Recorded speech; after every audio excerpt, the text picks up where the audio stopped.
Warning. Watch very closely now. 3, 2, 1. Bzow! Check that out. The following podcast features terrible jokes. You know you can use Hot Wheels cars when you need to make a saving throw in D&D? Every car is die-cast. Usually about board games. We want the fun. Gotta have that fun. Must insist that no one attempt to recreate any joke performed on this podcast. We had less technical issues than $1 million company. All right! This is Boards and Swords. Hey there, everybody. Welcome to Boards and Swords. This is a podcast where we had... Podcast? I don't know what I'm saying there. A podcast where we have three things. We got... Oh, this is my brain on TikTok where it's like, I got 3 looks, and that's it. This one is Chris Renshaw. That one's Philip over there. You can't even see him. I'm out of place here.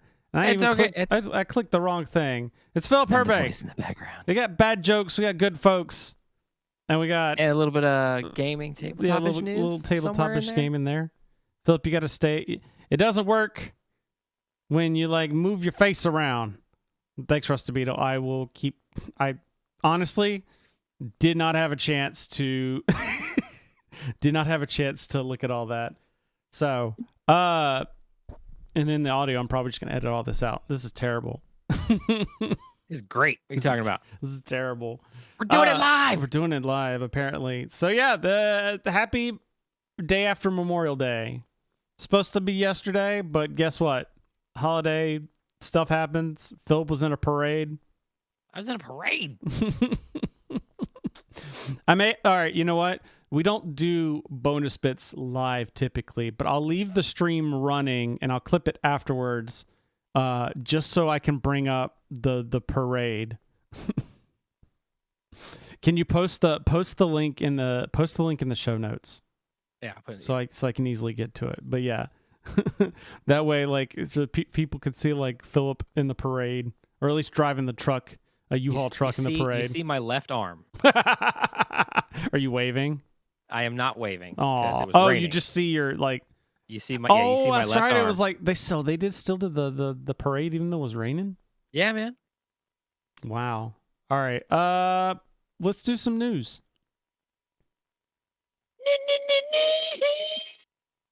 News. Still working out glitches. It was like 80% there. But Okay. First up, we actually have some show news because I keep meaning to do stuff and forget to talk about it until the very end. And I know a lot of people tune out by then. But first off, everyone needs to go to boardsandswords.com/Discord. Join the Discord. I like the people that we have that talk in there. And so any little bit people we can get keep some conversation moving. Especially people will throw in like news bits. Things they want to hear us talk about, so that's always good. In fact, Beetle threw in a link that was an update on a link I already had in the show notes. So I got to basically update one of the stories we were having. Gotcha. So that was very helpful. There's also all sorts of, like, anytime there's a bundle of holding, Beetle make sure to post it in there. So if you're interested in those. Also, this falls into the second news bit I have. We've been doing other streams. So the weeks that we aren't, you know how we say, like, we'll see you in 2 weeks? Well, those other weeks, those other Mondays, we've been doing a stream. We've been doing we called it the oddball stream. Last time was actually kind of oddball because the internet went down in my neighborhood. So we ended up going to our local game store and shooting it live there. If that was actually hell of a lot of fun. It was. That was. Go ahead. You remember, because you were putting like in the Slack and asking, like, hey, is y'all's internet out? Yeah. And we're like, nope, it's just a your area thing. It hit at like midnight. Really? It hit my area. Well, see, ours didn't come back till like 4 a.m. Yeah. I could tell because that's when all my stuff came back online. Yeah. Like, that was my cue to go to bed. And I was like, oh, I can't watch new Hulu. I can't play any games. Sorry, time to go to bed. It's stupid. I hate this. But yeah, the oddball stream is where it's all the stuff that not necessarily would work well in a podcast. Things that work great for a stream, but not for an audio podcast. So, like we did unboxings, and Philip got really passionate about Thunder Road Vendetta. That looks so cool. Which surprised a lot of people. But yeah, it was a lot of fun. We even had some people off to the side chatting and giving us something. We were talking about some various news bits and that sort of thing. So it was a lot of fun. And then the last news piece I have show related is that you might have missed it when in our last episode when we were talking with Nova Open, talking about the Nova Open, but we're going to have a live show at the Nova Open. I haven't gotten all the details finalized yet, but it's probably going to be Saturday night. So if you're in the DC area, come to Nova Open, pay for a one-day ticket on Saturday, come watch us live. I'm not going to stream it. I'll just record it, and then we'll stream it on the next episode. Saturday. So, with that, let's talk about some news. So, I was learning to drive manual the other day. I was doing great until I downshifted and the radio started playing Metallica. Turns out I was in a Metal Gear. Got it! It's funny what gets picked up and what doesn't, because it's like, got him! So, I think we did this story way back when. It was like 2019, I think was when it originally came out. Or Really? there was like a tease. I think it was like I think it was IDW. It was like a tease at a I want to say 2019 because it was at a PAX Unplugged. They had like a banner. Okay. And it was like coming soon, Metal Gear Solid. Because I remember, I think that was when Colin and Cindy were still on the show. And, Colin's a big Metal Gear Solid fan. He's so a big fan of that I franchise. feel Yes, like he that's why I'm remembering that. But if it was IDW kind of like games has gone to the wayside a little bit. So the game kind of disappeared. Well, now Metal Gear Solid, the board game, integral, is it integral edition or integral? I'm thinking math. I It's would like say integral. Integral. See, math nerds will love the fact I called it an integral edition. But Metal Gear Solid, the beloved video game franchise, is venturing onto a new playing field as a cooperative board game.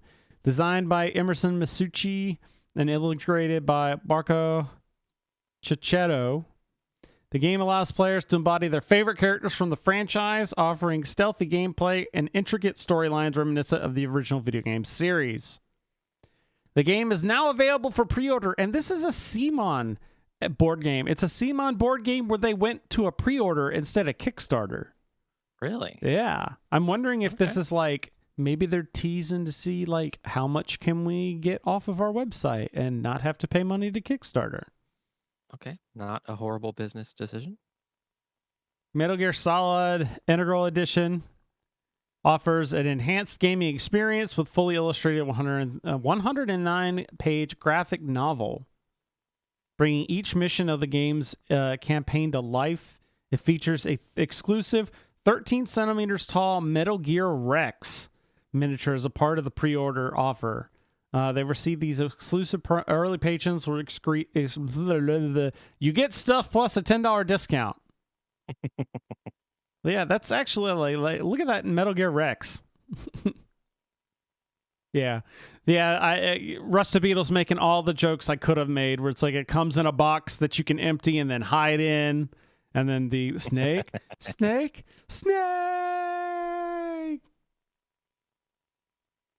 So let's see, is there anything else? It features a VR mission book. You can take on the roles of iconic characters such as Solid Snake, Meryl Silverberg, Gray Fox, and Hal Otacon Emmerich. Each character brings unique gameplay traits to the game, from stealth takedowns to hacking abilities. Yep. And there's a cardboard box mini. I love it. Look at that. Done. Done. Yeah. And that's detail. That is exactly the amount of detail that I want in a cardboard mini.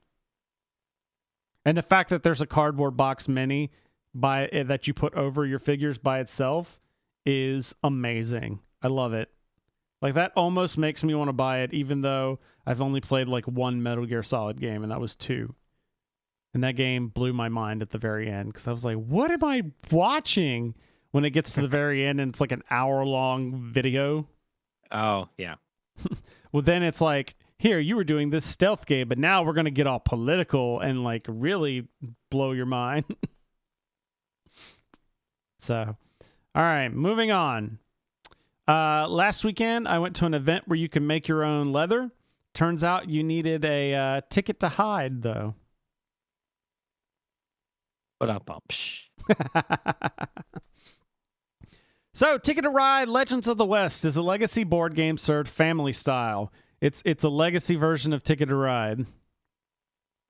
Also, I mentioned in our Discord, I was like, has there ever been a more appropriate game designed for Colin and Cindy?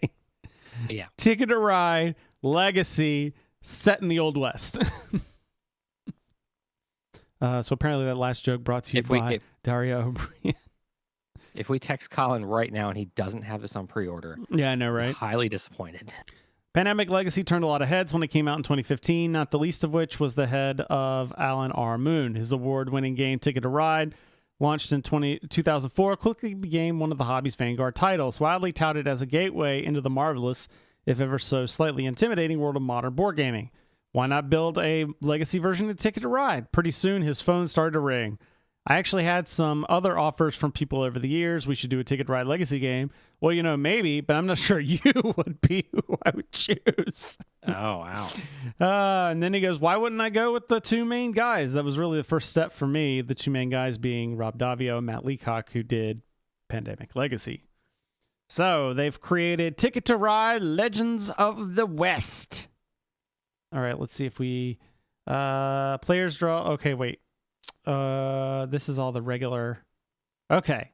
That's all the instructions. My only question is, can you die of dysentery? You can't die of dysentery in this game. What did Terry do to you?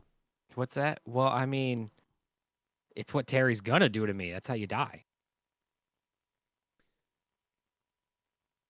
What is it? Oh, okay. Since legacy games are known That's for not having very huge spoilers, the Trios is reticent about what's in the box, but we could share the most basic details about Legends of the West today. Players will take on the role of 19th century pioneers, meeting challenges and unlocking new frontiers and rules as they go. It's a competitive game, not a cooperative one like Pandemic. Includes plenty of plastic train cards as well as event cards and newspaper clippings. Then there's Moon's favorite part, an overarching story that ties together all 12 of its 20 to 90-minute episodes. Wow. Rob came through and wrote a great story for the game that really became our focus. We didn't just take the existing expansions and slice and dice them and put them into the box. It's all new material. Or it's new material. I guess not all new material. It'll come out November 3rd and will cost you $120. That's not that surprising considering base game I think is like $60 these days. And you got to think like Clank Legacy and that stuff's like $80, $90. I mean, So I'm just looking inflation. What's the replayability? My guess is it's like the Clank method where when it's done, you just have a personalized version of Ticket to Ride. Okay, that would work. Because I mean, if we're looking because my only experience is Pandemic Legacy, where it's like you actively changed the board. Well, this one is you probably changed the board too, but at the very end, it's in a state where you can after this, you can just play this version of the game on and on. Did we do that with Pandemic too? Maybe. You might have been able to just keep playing the last the last month over and over again. Over and over again. Because no, it was Time Stories. Yeah. That was the one where you were like, oh yeah, destroy this thing. And as gamers, we were like, no, that's wrong. No, Time Stories you didn't because you kept all the cards together. Legacy but there were some things you could the little health potion thing. It was like, yep, destroy this. Yeah. Or you're like me in Betrayal Legacy and ripped the wrong card. Oh no. You were there. I was there. Yeah, when Did we I were play over Betrayal Legacy. Yeah, we were over at Colin Cindy's house, and I ripped one of the things in half because we were like burning them on the stove. Nope. I thought you had played. Maybe you didn't. I don't know. I thought you had played. Maybe you didn't play that game, but I thought, whatever. Regardless. So, what was I saying before? 120 doll hairs. Yeah. All right. You should try Risk Legacy and film it as a series. You know what? That might be an oddball stream. Although I hate Risk. So I would do probably some of the other ones. Like I said, I still want to play Clank Legacy. I think that would be fun. Maybe a oddball stream idea. Wink, wink. There we go. All right, moving on. If you have 10, this is a D&D joke. Just I'm going to preface this ahead of time. If you have 10 silver screen adaptations, do they become a gold screen adaptation?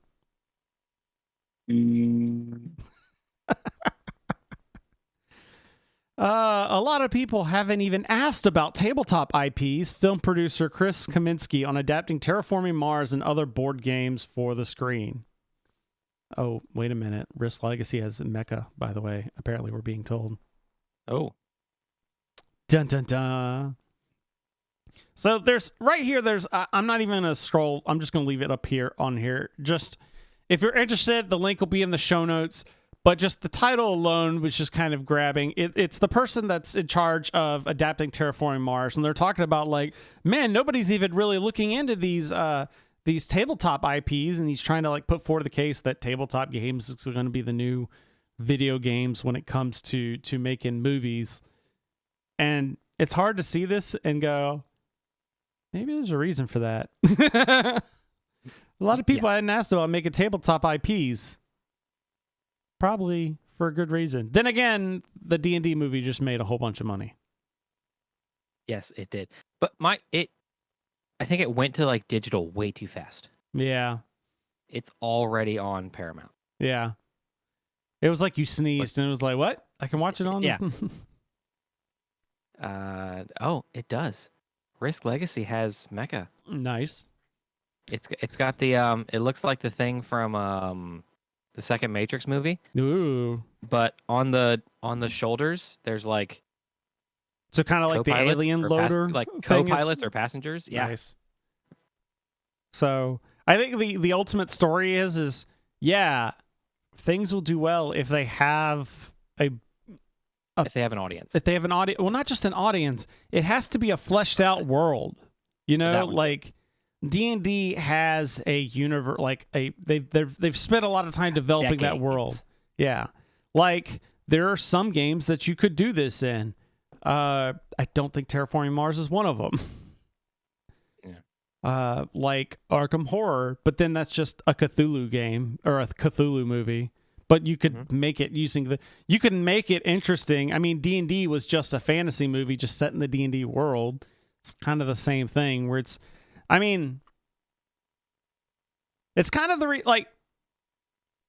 of Clue. It's kind of like my thoughts on Marvel movies. The best Marvel movies are when they're another type of movie just set in the Marvel universe. Like, the first Ant-Man was great because it was a heist movie that was set was with superheroes. You know, like the Captain America: The Winter Soldier was like a spy thriller with superheroes. With superheroes, yeah. Like a lot of people didn't like Doctor Strange and the Multiverse of Madness, but I loved it mainly because it was like, what's a horror movie look like with superheroes? So I get it's not like the most important storytelling kind of piece, but it's just like when you take a genre and then like, what if we look at it through this lens? So, it's like the same thing with the D&D movie. It's like, what if it was a fantasy movie, but in D&D? In D&D. Yeah. So.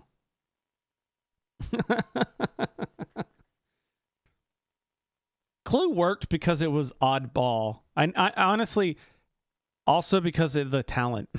One of those just massive talent, the people involved in that. A Serbian film with a Disney princess. So, all right. Let's move on. That was all I had on that one. If you want to read the actual interview, he's also apparently got the IPs for Terra Mystica, Anachrony, and Tricarion. Anachrony could be fun because that's the board game where you have to like go to the future and get resources for the past, and then in the future of the board game, you have to give yourself the resources, or else you create a paradox. Oh, yeah. So that could be fun. But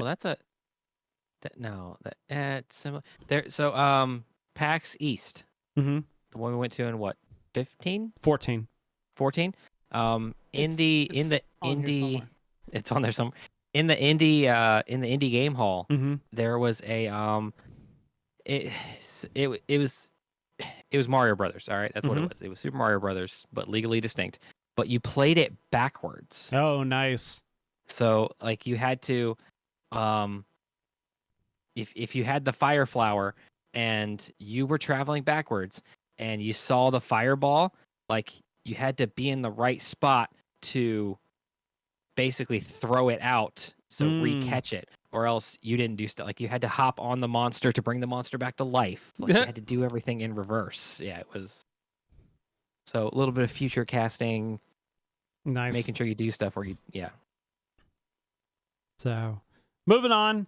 I saw a golfer smack a golf ball off of a flat screen. It really gave new meaning to TV. So, D&D's free 24-hour streaming channel will feature improv, cooking shows, and independent creators. My first thought when I heard this was, why? And then I got to thinking, and I was like, well, if done right, I don't trust Hasbro or Wizards to do it right, but if done right, could be really cool. Like the improv, the cooking shows, and like independent creators, that piece could be really awesome. Yeah. So, Hasbro has put its Entertainment One branch to work constructing a free ad-supported television network that will air unscripted and personality-focused programming on a 24-hour schedule similar to a cable channel. And then this article says, Zoomers, it's those things your parents used to watch, House Hunters and Ancient Aliens. This Perspective network doesn't yet have a home, but Variety reported that Hasbro is considering a number of platforms on which to build D&D's budding television empire. So, I feel, is this too little too late? Like, I think the idea of like a streaming, like a D&D, Netflix type thing, that could be cool. Basically like what they did with Warhammer Plus, but then you'd also throw in like the cooking shows and like comedy and stuff like that. But like a channel where they're just streaming, like that doesn't work now. Like why would anybody watch, like, oh, let me call up my cable channel and ask them for the D&D network, or, is it going to be like on Freevee or, those types of apps where it's like TV, but it's not. And will the stuff be on demand? Yeah. Like you can watch Boards and Swords live on Monday or Tuesday nights, or in a week you can watch the episode again. Yeah, I mean like Rusty B was bringing up, like a 24-hour channel of music that works so well. There's not an audience for a 24-hour channel. I feel like G4 is the prime example of this, where it's like if that couldn't make traction in like the height of 2004, 2005, to 2008, when like nerdy things were becoming prevalent, and they couldn't make a 24-hour gaming. 7 p.m. every Monday through Friday, I was watching Attack of the Show. I'm not saying it wasn't like popular, but it wasn't popular enough, is my point. Me and like, the 12 other viewers weren't enough to keep it alive. Oh, it was definitely more than 12. I mean, that's why Olivia Munn has a career. She's not an unattractive woman. Yeah, let's start the Super Dish hobby and turn it into a 24-hour commercial. I mean, I don't know if I would call it super niche. I would just maybe call it niche. Because, I mean, you got to imagine there's a lot of people, like, freaking high schools have D&D clubs now. Like, that's like a thing you can do Well, like high schools now or high schools in the 80s? Like now. Okay, gotcha. Like when Chloe was in school, they had Because that one high school in the 80s. Yeah. On that show. Yeah. Well, like there's like when Chloe was in high school, they had like lunch plus, where it was like you have lunch and then like here's also a pocket of time for you to do like clubs and stuff during the lunch. You know. Then one of the options was D&D. Lucky little shit. I know. She didn't do it. Go figure. Yeah. Rusted Beetle counters here. He says, yeah, you watched one show. That doesn't work 24/7. Doesn't pay the bills, Philip. So, yeah, apparently they're like, man, that D&D movie did well. Let's do a cable channel. Yeah, no. Someone needs to, whoever's in charge of D&D or whoever, there's someone at Hasbro that's mean like, man, D&D could be so much bigger. We're not making nearly enough money off of it. And someone needs to just go up and just go, stop it. Yeah. They need to hire you need to hire a few no men. Yeah. And have them on. Yeah. Okay. Because like brought it up, like the D&D books have gone up like 20% in price. Because, I mean, yes, inflation, but when you go like, oh, this property is under monetized, and then like our solution is let's crank up how much the game costs. It's like that's not the way you do that. You're just gonna send everybody to some other game. Yeah, you're gonna send them to some other game. You're gonna all of a sudden you're gonna have piracy all over the place. Yeah, that's another thing to watch out for. All right. Moving on, but not that far because it's another D&D story. What did this next story and my non-dominant hand have in common? I don't know or I feel like where that's going. In both cases, I'm right. Okay. So, D&D tosses out the one D&D label, but struggles to define next chapter. I knew it. I called it. In fact, I'm probably... I've still got to edit the bonus bits from last time, but okay. If I can find it easily enough, I'm going to go in right here. You're not going to have it on the video. Sorry. I'm going to go in and I'm going to clip the section where I say that one D&D is probably just it's probably just an internal code name that they were using. Oh, okay. And it's not going to be the actual name. And everybody went crazy like, one D&D is a terrible name. And and why? That's so confusing. And I was like, that's not going to be the actual name. I was like, I bet you money they're not going to call it one D&D when the books actually come out. And there you go. You got to have internal names for projects. Just like D&D 5th edition was D&D Next. Like there is a history of this. Stop calling Dungeons and Dragons Next Phase 1 D&D because that term was apparently never meant to stick. The popular tabletop RPG is dealing with a bit of an identity crisis ahead of a new trio of core rulebooks due sometime in 2024. The game is changing, but Wizards doesn't want to call it a new edition. So according to a recent Polygon article, they told press at a private gathering that one D&D did not arise from the actual design team. Nor was it ever anything more than an internal code name. That didn't stop the moniker from appearing on splashy reveal video, marketing images, and promotional material when the company announced D&D's next chapter in 2022. Basically, someone that didn't know what they were talking about heard the phrase one D&D and were like, oh, this has got to go on everything. Development and marketing didn't actually talk to each other. Yeah, exactly. So they saw stuff. Yeah, so one D&D referred to the company's integration of both physical and digital access via the recently acquired and increasingly emphasized D&D Beyond platform online store. Oh, is that what? That's exactly because we are all one D&D. Well, yeah, like that part made sense because they're trying, like everything was talking about, like this is going to be a very integrated. They're like, there's also going to be like the 1D or there's going to be like the virtual tabletop for it as well. Like, it all made sense to me. Like the name made sense as like a code name kind of thing. It's maintained that the new edition will still just be D&D 5e, Rusted Beetle says in the chat room. So they don't have a definitive title for that. Part of that is by design, such as D&D editions have called it massive creative pivots and changes to how the game is played and caused a rift in the player base. Ask anyone about 4th edition. Well, the problem with that is 4th edition sucked. Like, just call it 5.5, all right? Like, 5. There you go, 5. No, nobody had a problem between 3 and 3.5. Everyone understood it was like, we're sticking with this core thing. We're just tweaking it slightly. Like, the rule books were different. They had a different cover. There were small rule changes. If you had I had friends, one friend had a 3.0 rule book, one friend had a 3.5 rule book. We just played the game. So, like, just call it 5.5. You know, don't call it 6th. Like, I get it. You don't want to call it 6th edition because you know, whatever. It's not that massive of a change. Yeah. And, like, 5.5 still says, oh, this is just a revision of 5. Like, this isn't that hard, guys. You're thinking too hard about this. We fixed some typos. We put in some clarifications on some spells. Yeah. I want to see, make sure. Fireball still kills everyone around you. Don't worry, we didn't change that. You can even put compatible with 5th edition or something on there. Someone at Watsy hates decimals. Probably.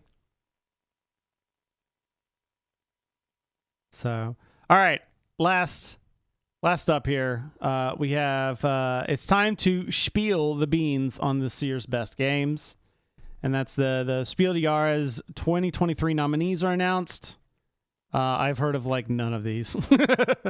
Although I've heard of the first one, Dorfromantik, which is basically the board game. Dorfromantik Das Brettspiel, which is basically Dorfromantik the board game.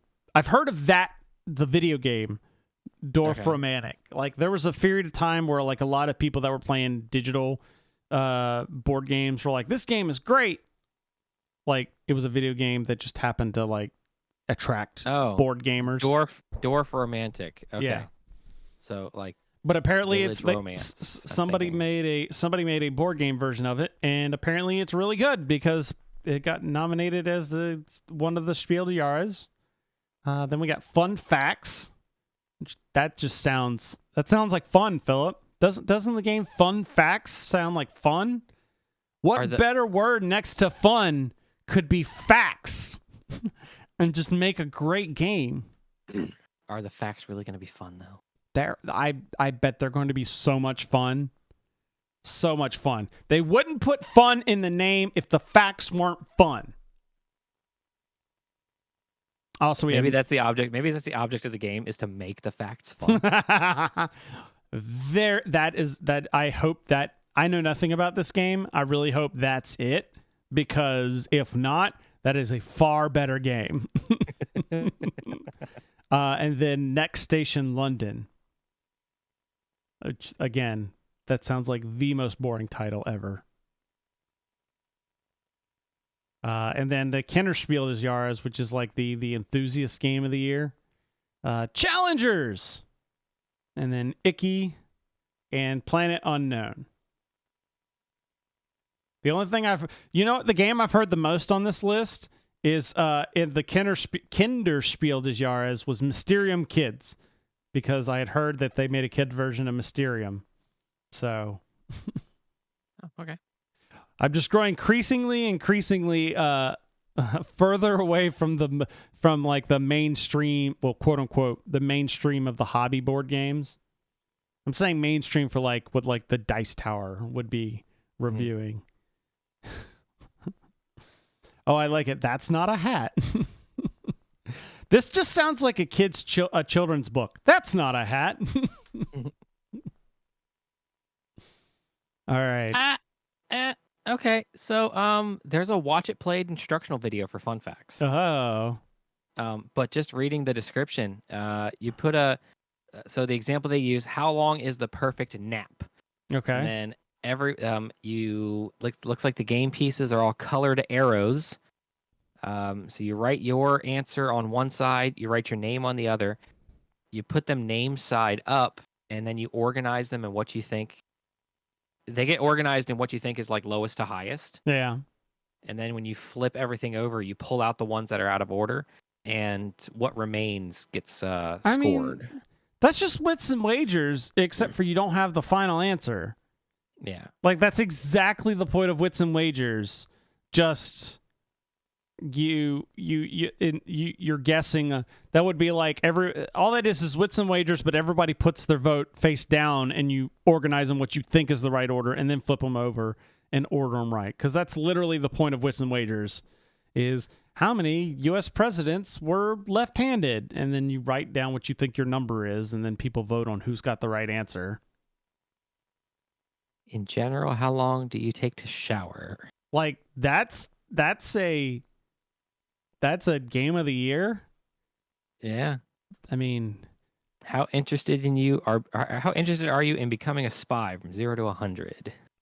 What's your ideal number of vacation days per year? Honestly, I gotta say that sounds boring as fudge. You thought I was gonna cuss there, didn't you? We're gonna take this and we're gonna fix it without the art. Yeah, that's the things I've gotten so tired of, like, that style of game. I will play Wits and Wagers because it's a fun trivia game, because it's like a trivia game where you don't have to know the trivia. You just have to figure out who it is. Like, this is just a ripoff of that. But even then, it's like, I'll play it when there's nothing better to play. But like Mysterium, I've never played Mysterium, mainly because it just seems boring to me. Yeah. This is a game we would turn these into fun facts. Yeah. How many hours is the perfect night of sleep? 69. 420. Well, that's game of the year we'll give them the last year. All right, well, were games really that bad? People need to play better stuff. There we go. All right. Because all the good stuff keeps going to Kickstarter first. Yeah, it's true. And we haven't received our copies yet. All right, so that's the news. Philip, you know what? I would really love to do a actual play of an RPG. You know, maybe one that's based on a Valentine's Day module. That does sound like something. How can we make this happen? Well, what we can do is we can it all relies on you, the listener/viewer. All right, you got to go to patreon.com/boardandswords, boardandswords.com/patreon, and we really honestly, all we're looking for $50 a month. Which, if 50 of you join at the $1 level, boom, we've got it right there. And then we will have the live play that Chris has so beautifully put up on the screen. It's Love Mutants of Castle Heartache. This was a 2023 Valentine's Day module that got put out there, and Philip posed for this. That is 100%. 100%. That's Philip. Okay. I do not remember who the model was. I was a little tipsy. Just gonna put that. I was a little tipsy. Don't remember who the model was, but that is 100% me. I'm just missing my bad Lex. That's all I was. Because we all know that this is not the hammer. Yeah. You know what? Nothing like doing it live, but I'm just going to say here, because we've been having a lot of like fun RPGs that we've been finding. And I'm just going to say it right here. If we stay at that $50 a month level, I'm bringing back Dirtbags of Holding. Oh, there we go. However, we'll do it as a seasonal thing where it's like once a quarter I'll put out some episodes and then we'll go to a new game. That way we're not burning out people. Right. And also like doing all that. Probably I don't know whether I would keep it behind the Patreon wall or not, because I know sometimes people they alternate at what they do, but right now somebody Rusty Beetle asked in there, we're currently at $26 a month, so we need $24 to make this happen. We need 24 more people. But if that happens, we've already got a Clubhouse channel in the Discord. Remember I talked about that earlier. We will have I'll put up a thing once we get through this, and it'll be like the next one. It'll be we'll put up a nominations for the next game, and then we'll poll the best ones. some of the other games that and the worst ones. I mean, well, let's not leave that option out there either. Best, like the most entertaining ones. Let's say that. So some of the some other options that would be good. There was that Nerf gun one we talked about last time. Oh yeah, that would have to be video. So that might have to be a bit. Who knows? There was also Philip found on our last Oddball stream. Apparently there is a G Gundam 5th edition D&D. It's not G Gundam. Oh, it's just Gundam? It is just Gundam. Because I went through and I was reading some of the mechs. There are no G Gundam mechs. Oh, it looked like the quote cover looked like it said G Gundam on it. Yeah, they had the bigger stylized G. Oh, okay. Well, a Gundam RPG. Yeah. That's compatible with 5e. Compatible with 5e, so that could be fun. Plus, there's all sorts of other stuff on here that we find, but not going to happen unless we need at least 26 more people to go to boardsandswords.com/Patreon. All right, so it's Memorial Day. Well, yesterday was Memorial Day. Yep. And we had some ideas for stuff we were going to do, but we're still reading that. I think that might end up being like an oddball thing because we have a guest for the next show. But so I figured we talk about some Wargame stuff. But before we get to that, I did have a few things. So how did you spend? Let's start here. How did you spend your Memorial Day, Philip? I drove a truck. Nice. Yes. Yeah, great. That's right. We talked about the parade. Yeah, I got to be in back up a little bit. Come on, focus camera. I got to be in a parade. I was in the National Memorial Day Parade up in DC. Can't really see me, like you see my arm, and that's about it. I was driving the Air Force truck for U-Haul. We had one for all the branches. We actually had 7 trucks total. One had Space Force.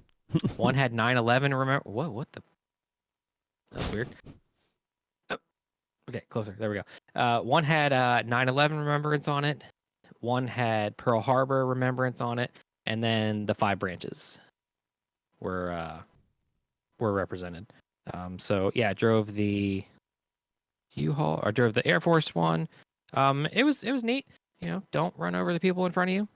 Was like the only big thing. Yeah. So also, when no burgers, no dogs. We had 1, 2, 3, we had like 25 Subway sandwich platters. Ooh. So we just munching on sandwiches for a couple hours and some chips. Well, I meant with that weekend. The rain, did you end up doing anything? No, didn't do anything that weekend. No, went to work. Like that was it. Still had to work.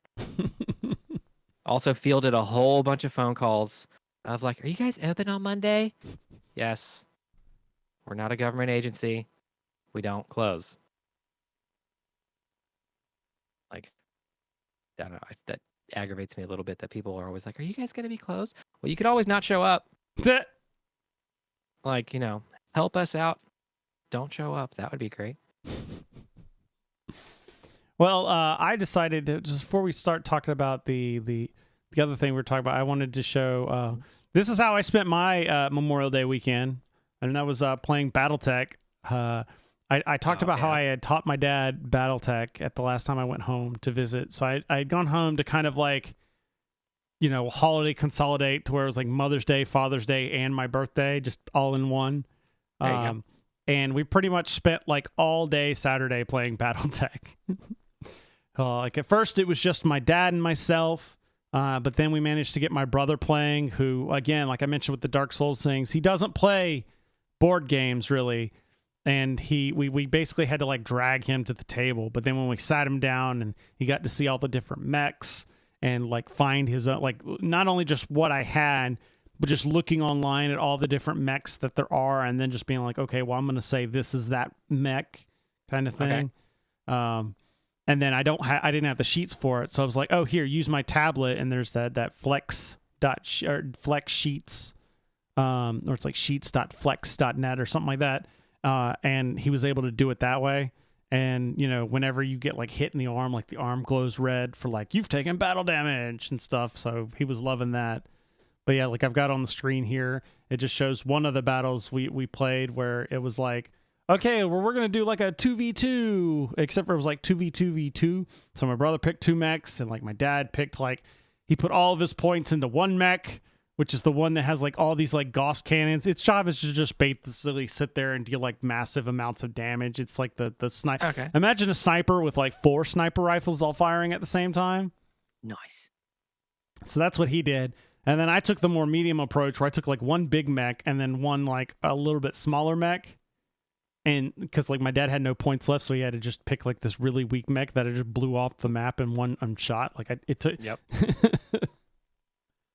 So in this game, it was really funny because like my brother basically just sat in the corner and just occasionally shot, because like sometimes he'd be able to have a clear line of sight and sometimes you can't, because like you could see on this map there's terrain in the way. Whereas my dad just basically stayed still and I just ran at him, and then my dad would just like, basically the two of us were just like pounding each other, and then finally we both died. And then my brother ended up winning. See, sometimes that's a valid strategy. Yeah. It's like, let the other 2 idiots kill each other and then stand in the back, mop up what's left. Yeah. And then the next game we played, just everybody had one mech. And again, my dad picked this thing again. But this time, my brother and I both picked like more mobile mechs. So we basically just started like, my brother Daniel had like a plan and got him into like the center, and me and him on both sides. So basically his back is always facing one of us. Okay. And your back has less armor than your front. So you can get to the internals and start doing damage easier by shooting someone in the back. And then the fun part is that Daniel got mad because my dad had a lucky shot where so in BattleTech, when you roll for damage, or when you hit, you then roll for a damage location, and there's a chart that's like, oh, you hit in the center torso, or like the leg or the arm or whatever. Well, there's one, if you roll Snake Eyes, it's you hit in the center torso, but there's a crit chance. And my dad rolled that, which means he gets a crit chance. Now, even then, it's not, notice I said it's a crit chance. So anytime you score a crit, you don't actually crit. You have to roll to see if you crit, and you have to get like an 8 or better. So like 8 or 9 gets you 1 critical hit. 10 and 11 gets you 2. If you roll boxcars, roll a 12, then like if you hit an arm, the arm's gone. Like if you hit your head or like a limb, that limb is gone. But if you hit like the chest area, it's 3 critical hits. Well, my dad rolled boxcars. And so my brother has like full ammo everywhere, but managed to like destroy several of his key components so that he falls down and can't stand up anymore. Like his mech is completely immobile. Well, the other half of that is my brother had been hiding behind partial cover to give him a bonus. So he fell below that, and so he can't see to shoot, and we can't see to shoot him. So it's just like, well, that was fun. He was so mad because it's like, I wasn't even hurt. And I'm like, that's the thing, because it's like it gives you that chance to where there's always a chance, even if you're up against, like that could have happened to Dad, where even though he's got all this armor, somebody rolls the right roll and you do a crit that, does like an engine hit, and suddenly they're... Yeah, pierce that perfect shot. And there you go. Like basically you hit the seam of armor. So we ended up... It's probably good we didn't finish that game, because I was starting to piss my dad off because in order to be more mobile, I picked a mech that had jump jets. Okay. And so like my dad, like the mech my dad picks has a movement of 2. Like that's its walking speed. Its running is 3. Oh, wow. Like I had a jumping movement of 5. So every time he'd turn to me, I'd just jump around the other way. So I was always behind him. So once I got close enough, because I had to get close, I had to kind of go wide around him, because if I got close to him in any way, he'd just blow me away with his like 15 damage the Gauss rifles. but I just happened to turn, or Daniel had gotten him pointed the other way, so his back was turned to me, and I got right up to him, and then I just kept jumping like, oh, I'm in front of you, now I'm behind you, and he always kept rolling last in initiative, or at least below me, so he would have to move first, and then I would just move behind him. Yeah. So it's probably great we didn't finish that game. That's probably a very good thing. So, and then speaking of miniatures, I also played X-Wing not long ago.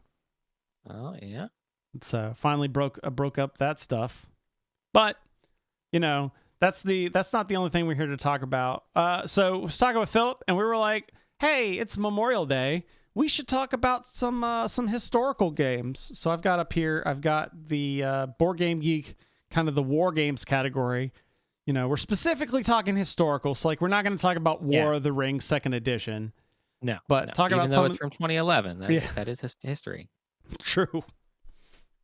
Although, do we do Star Wars? Because it's a long time ago. It's a super long time ago. Yeah. Russell says someone got hit in the exhaust port. You're not wrong. So most of these I have not even heard about. I've heard of Twilight Struggle. I've played the app version of Twilight Struggle, and the problem is it was done in 2005 and it looks like it. Like the iconography, or graphic design. The graphic design for Twilight Struggle is kind of a But here I'll pull up some stuff for it. So I played the app version, which is a very good, this is the Cold War basically, the USA versus the USSR, and trying to basically who wins, but it's not necessarily an attack kind of game. It's there's different kind of tracks. There's a space race track, and there's different events that can happen. So it's not your typical kind of war game. And there's a reason it was the number one game on Board Game Geek for a long time. I want to say at least 5-6 years. But I played it. It was interesting, but not enough to grab me. I don't even know if I finished playing the game. It was just kind of eh. So Russ the Beetle mentions Campaign for North Africa, famously made famous in Big Bang Theory. Because people talk about it, it's the game that takes 38 days to play. Yeah. So let's see. We also got Paths of Glory, D-Day at Omaha Beach, Unification of Japan, Imperial Struggle. That's actually a 2020 game. Oh, wow. What's the rating for Superiority, a game of the invasion of Europe in the near future? That's not historical. Which game? Superiority. I can type.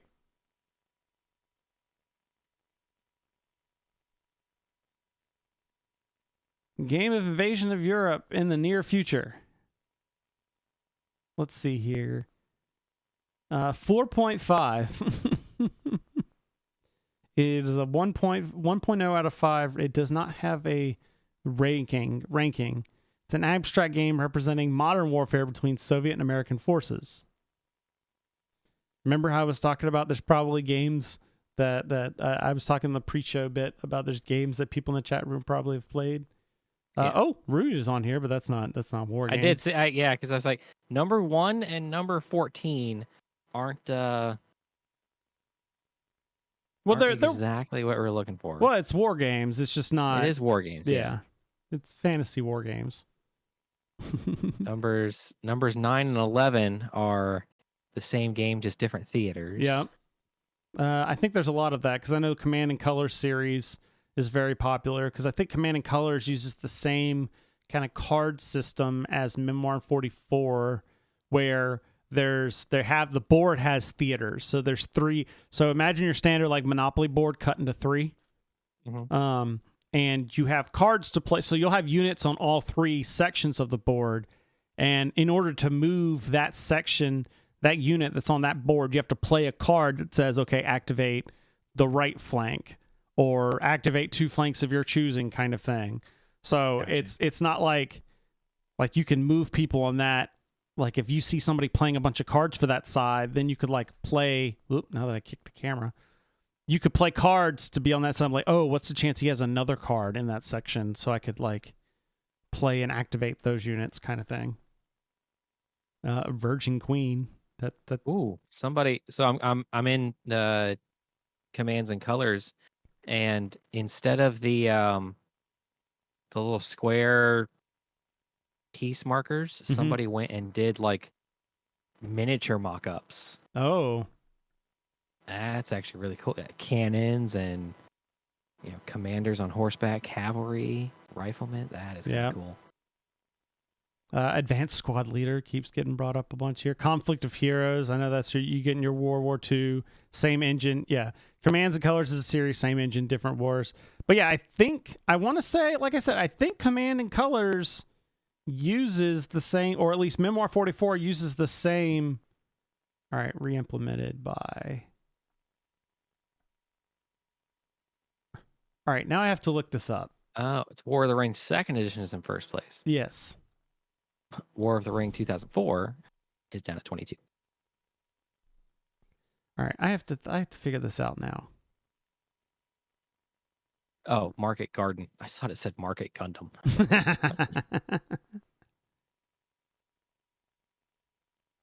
I could have swore that I heard somewhere that Memoir 44 used the same series, Commands and Color. Yeah. Yeah, there we go. Battle Lore, Memoir 44, Commands and Colors. Okay, I was right. Yeah, so that same engine is used in like a million other things, but also... So I've played a version of those types of games. Okay. It was interesting, but I don't really like Memoir 44. Mainly just because I'm not a big World War II guy. My dad loves it, so my dad has it, and like I was always wanting to play, but I don't play it. I showed him the game, and then I was like, I don't really feel like playing it.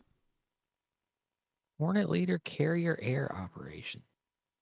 And then Battle for Five Armies. That's another Lord of the Rings game. Yeah. Let's see. Trying to scroll through, see if there's anything else that I doubt I've played. SQPR Deluxe Edition. That is basically Fort.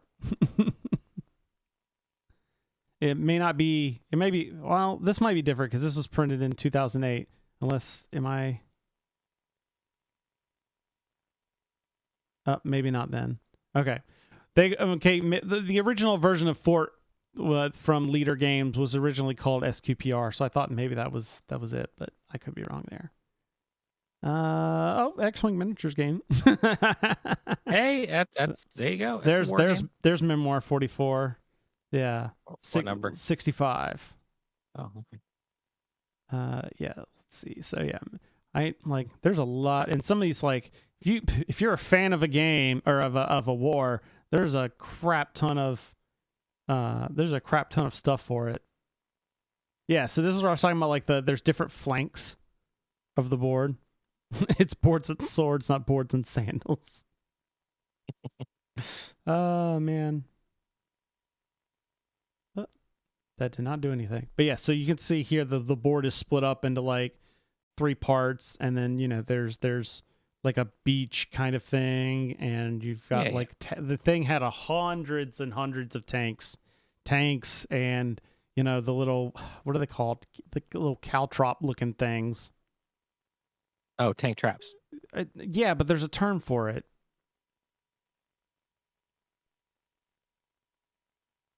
And then all the units and stuff. Really? What? Google said it's called a Czech hedgehog. That's not right. I went to Google, I typed in large tank trap name, and it's got the 6 I-beams put into a... I typed caltrop looking things for...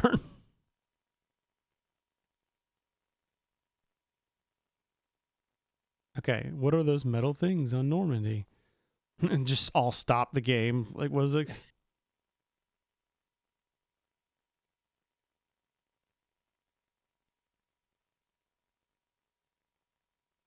All right, really? Are you not gonna? You're just telling me the history. Why don't you tell me what they're called?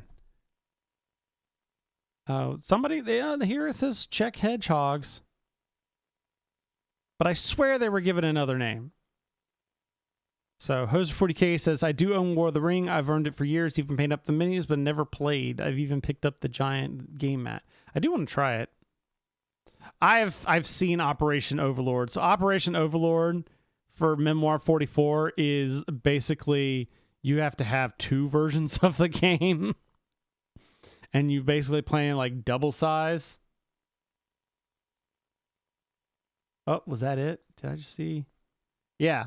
This is like Operation Overlord here. Big version of the game. So let me see. What else we got here? I'm trying to see if there's anything else I've played that I could talk about. Turns out I've not played that many war games. Thinking of Belgian Gates? I don't think so. I don't know. Oh, well. I said that was another obstacle. When you talk minis games, there's a ton of different historical stuff. Like there's an SQPR or SPQR historical game. Warlord Games does a ton of them. That's just Roman themed miniatures. You got Warhammer actually had a historical game. So I gotta show this off. Yeah, there used to be a Warhammer historical games game. So, Warhammer Ancient Battles, a rule set for miniature war game produced by Games Workshop's Warhammer Historical War. It's a rule book for historical war games developed from the popular Warhammer. So yeah, it was Warhammer Fantasy, but using historical miniatures instead. So they've been experimenting with using Warhammer rules to play historical games. Like there's a guy at our store that's been playing like 40K since like first edition. He swears about the Warhammer Ancient Battles and the Warhammer historical stuff was some of the greatest like versions of that. Of some of the greatest as far as war game miniatures. But there's also bolt action. There's a lot of people that like the bolt action.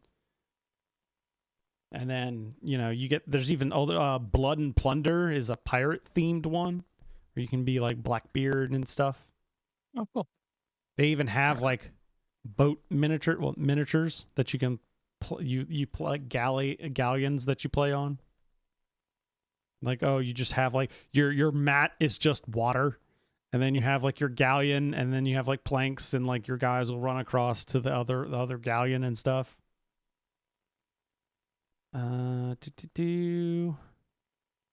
So yeah, there's a bunch of them now. Philip, we did all that. But now to finish off the show here, I've got something for you. So we've got a game. Okay. And I forgot, I closed off the sheet that had all the stuff in it when I really shouldn't have. Back when I worked at a game store, we sold quite a bit of De Bellis Antiquitatis. I don't think I said that right. Antiquitous. Okay. But I came up with a game show. I'm calling it AI or Actual. Okay.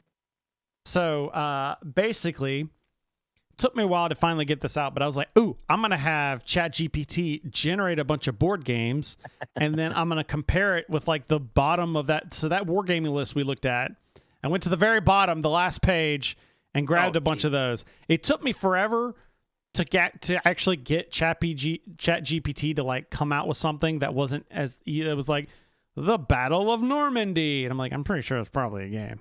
Yeah. And I will say that there is a possibility that some of these games are actual games, but basically what I had to end up doing is I took that list that I found, pulled the ones, and then said, here's a list of games, make some games similar to these. So it generated a bunch of titles, and now I'm going to give you 2 games, and you're going to tell me which one is the which one is the AI generated one, and which one is on the last page of BGG is an actual game. And so the asterisk is It could be both or actual games, but one of them was actually generated from an AI. Gotcha. And Moonmore 44, they call them hedgehogs. Yeah, I'm wondering if Games Workshop calls it something else, because like you, I think there's another name for them. I got to find the look of this. This is going to be like a bonus bits thing, probably. So, anyways, first up, your first two games, we have Von Manstein's Last Stand or Rommel's Last Stand. Von Manstein's Last Stand or Rommel's Last Stand. Which one of those was the AI generated one? Which one was the AI generated one? Yeah. I want to say Von Manstein's. Von Manstein's. You would be wrong, because Von Manstein's Last Stand is an actual game. It came out. Oh, I just noticed it says 2023. Von Manstein's Last Stand, Russia, 1943 to 1944. What if is a low complexity 2-player war game simulating the events that could have unfolded during the year following a major switch in East Front strategy by Hitler made just prior to the launch of the Kursk offensive. So that's I would have done it, but the tablet's not working. So, all right. Next up. So you have the next up, the Battle of Thermopylae or the Battle of Mackinac Island. I'm going to say the Battle of Thermopylae. I could be saying these names wrong. Thermopylae and the Battle of Mackinac Island. I'm going to go with Mackinac Island. Is the real or the fake one? Is the fake one. Is the fake one. Man, Philip, you are 0 for 2. The AI can outsmart you apparently, because the Battle of Mackinac Island is again another 2023 game, which is weird. Take command of the U.S. forces that attempted to seize Fort Mackinac in 1814. It's a solitaire game designed to be played in 30 minutes or less. Player takes on the role of the American commander during the Battle of Mackinac Island, fought in the summer of 1814, the final year of the War of 1812. To be fair, that sounds like somebody put that into ChatGPT and it spit that out. So you're 0 for 2, man. Are you ready for the next one? Let's go ahead. You got me worried when you started talking about leader, because I actually had some of those in here. So you got 2 leader games to pick from now. You have the Flying Tigers leader or Spitfire leader.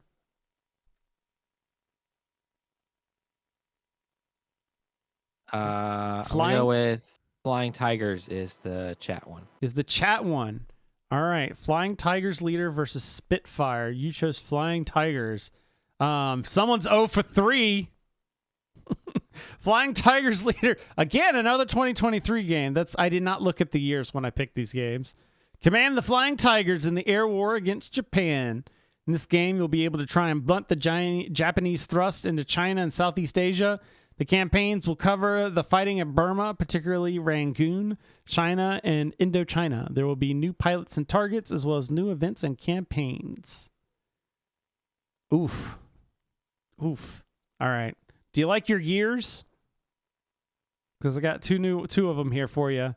Okay, you got Minsk, 1941, or Stalingrad, 1942.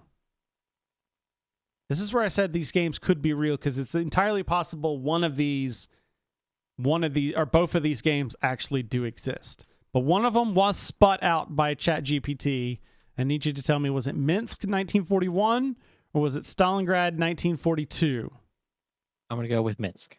Minsk is the spit out one? Yes. Okay. You're 0 for 4. Minsk 1941. Okay, so this is a 2021 game, but the first week of Army Group Center on the Barbarossa campaign. Next time you need to just figure out what you would pick and then just pick the other one. This is a recreation of the opening attack of the Army Group Center at the beginning of Barbarossa. The sequence is a simple movement combat procedure, but if the combat results in a retreat removal, armored units can advance 2 or 3 hexes, and a major breakthrough or siege can be achieved. All right, last one here. Last one. All right, You got two choices again. You have Alexander conquers Persia or Patton liberates Lorraine. I'm going to go with Alexander. Is the spit out one? Yes. All right. If like Hoser says Philip's trying to shoot the moon, then he just lost on that one because you're right. Patton liberates Lorraine is the game. The Alexander conquers Persia was the sput out one from ChatGPT. Patton liberates Lorraine. Can you break through German defenses in Lorraine? I'm hoping that's pronounced that way, and do better than General George S. Patton? A relatively simple 12-turn point-to-point sudden death campaign game about General George Patton's attempt to fight through France's Lorraine and break through the fortified Siegfried line behind the Saar River before 1944. So there you go. Phil figured it out in the end, but so I don't know what there is to say of that, and other than apparently it's really easy to name a war game. So with that, I think that's gonna end our show here. I don't have the music on, and Philip, if you try and play it, it'll probably sound terrible. So that's our show, everyone. Stay tuned if you're watching live. Stay tuned because we're gonna figure out what those things are actually called, or at least what I think they're actually called. But in the meantime, boardsandswords.com has a bunch of stuff, and you should go check it out. And I took Philip's line. That's okay. That's all right. Because it's boardsandcords.com/live. Haha. Aha. That's got when we're streaming. Most of the time, we try to stick to a schedule. It's also got the links to everything else we do. Yep. And I started throwing the oddball streams on there, so it's included in there as well. Basically every Monday, except for this week because holiday.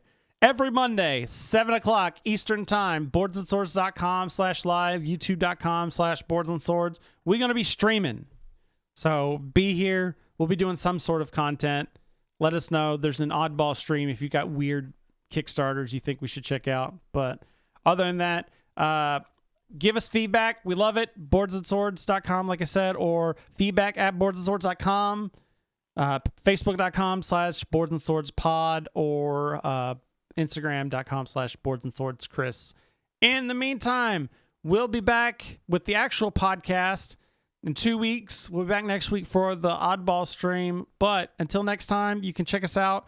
Help support the show. Patreon.com/boardsandswords. And every gamer has a story, and 9 is going to be, I got to find out what those things are called. All right, let me go. Guess. So, giant caltrops. I typed in giant caltrops, and the first thing it says is check hedgehog. Yep. I swear I thought they were called something else. Cheval de Frise.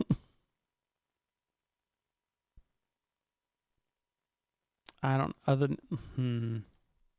maybe if I type other names for oh, there we go. Check hedgehogs, also called steel hedgehogs. Military wiki.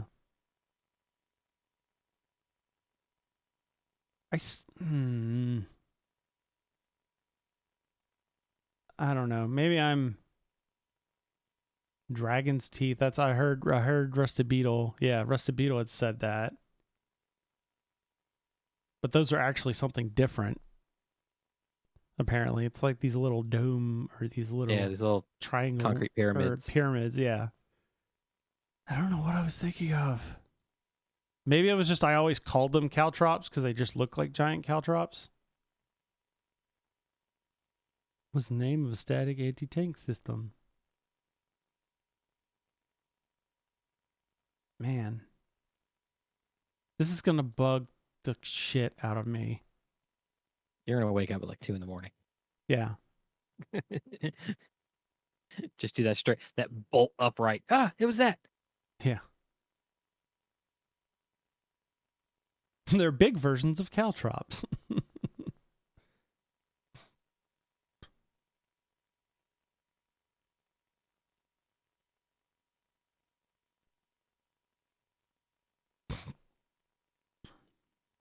Dang. All right.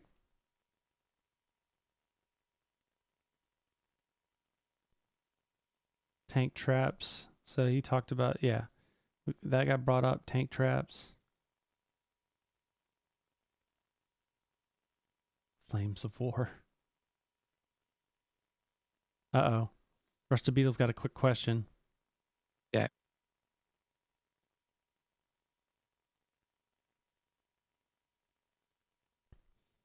Yeah, that's what Rusted Beetle or Hoser 40K. Maybe we were thinking caltrops because I don't think I've ever heard them called hedgehogs. I think that might be the problem. Is I've just always considered them caltrops. If I up my Patreon $26 for the month, does that mean Phil has to play the RPG? It means we'll do that. Has to play. Excuse me, sir. Phil wants to play. Phil wants to play, and we will do it. We'll do it once at least. We will definitely Bert Kreischer that stream, and I will do it whole topless. More reason not to do video. I wish I could do. They have it. Patreon has an option to where you can do one-time things, but it's not. I haven't done it because I think I have to switch to like their new tier. I'm like grandfathered in with like their free. To me, like free for me to use kind of system. Now they have the thing where like depending on what you do, you have to pay for the service and stuff. Gotcha. And I think you have to swap to that before you can enable the one-time pay. So I got to look into that because that would be kind of nice if you just be like, oh, here's just a one-time donation, or like you don't have to do $1 a month. You just $1 period. Yep. So, but yes, we'll definitely do at least that one. But I think that's what I want to do. Like that $50 is a good solid for getting somebody on a regular basis, because at least it means I could order some pizza one time. It's like I haven't sent the dice out yet, but that's because I've been letting the money kind of stockpile so that I can pay for like shipping charges for like the dice or the not shipping, the postage. That's the word. I've got it split up. I even got like sorted by like how many go to each person, because I got the like 2 years worth, although I guess I need to start thinking 2023 dice. Yep. So all right, I'm gonna kill the stream. Philip and I are gonna keep talking for a little bit, and then